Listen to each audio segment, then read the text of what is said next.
Guten Tag, liebe Freunde, Gönner und Sponsoren. Vielen, vielen Dank für eure Hilfe. Und hier unsere Neuigkeiten. Mit eurer Hilfe konnten wir Futter, Arzneimittel für die Tiere einkaufen, Arztrechnungen bezahlen und auch die Stromrechnung. Danke noch einmal. Es haben sich auch erste Interessenten für unsere Tiere gemeldet, welche eventuell auch Patenschaften übernehmen wollen oder auch gleich eines adoptieren möchten. Wir sind immer sehr glücklich, wenn eines unserer Tiere Liebe finden und glückliche Zuhause bekommen.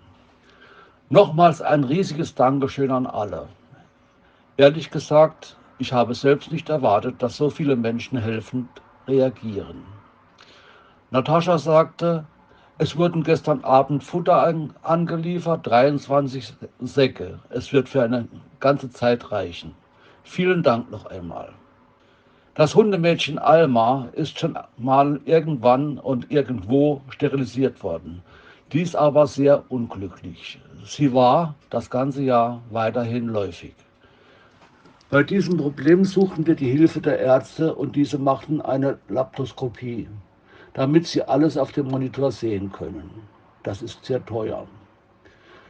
Aber wir können dieses Problem bei Alma nicht mehr dulden und ließen sie operieren. Davor mussten auch alle Voruntersuchungen gemacht werden. Die Operation hat 20.000 Rubel gekostet.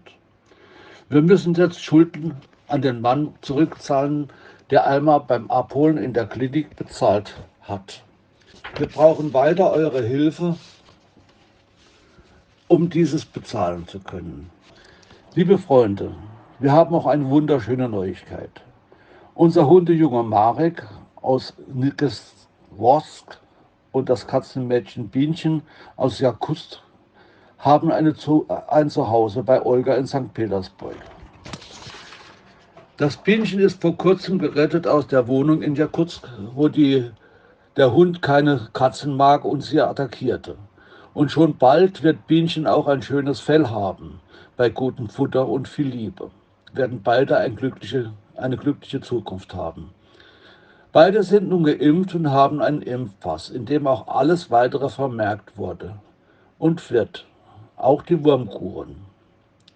So, jetzt kommt der Fahrer und er holt unser Katzenkind Bienchen mit der rosa Nase und Hund Junge Marek mit den klügsten Augen ab. Ein paar letzte Worte zu Marek. Du verstehst alles und du hörst mir gut zu. Und jetzt gucken wir beide bei dir mal nach, ob alles in Ordnung ist. Gute Zähne eines jungen Hundes und so viel Fell. Die Nähte sind gut verheilt.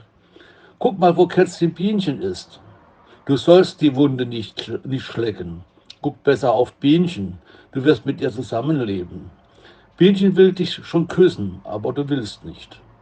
Haben sich aber schon gestern kennengelernt. So, der Fahrer ist da. Wir können ihn packen und ab ins neue Leben starten. Klein Bienchen und Klein Marek fahren jetzt zu ihrer Mama Olga, um glücklich zu werden. Ihr müsst euch benehmen. Der Fahrer fragt, ob alles da ist. Ja. Gut, dann können wir jetzt in die Zukunft starten. Bei unserer neuen Mama Olga. Die wartet schon auf uns. Dann wünschen wir, Lara und Natascha, den beiden noch alles Gute für die Zukunft. Und ich bedanke mich nochmals bei allen Freunden, Gönnern und Sponsoren für ihre Hilfe, damit wir immer wieder solche Glücksmomente wie bei Bienchen und Marek erleben können. Danke, eure Lara Volodina.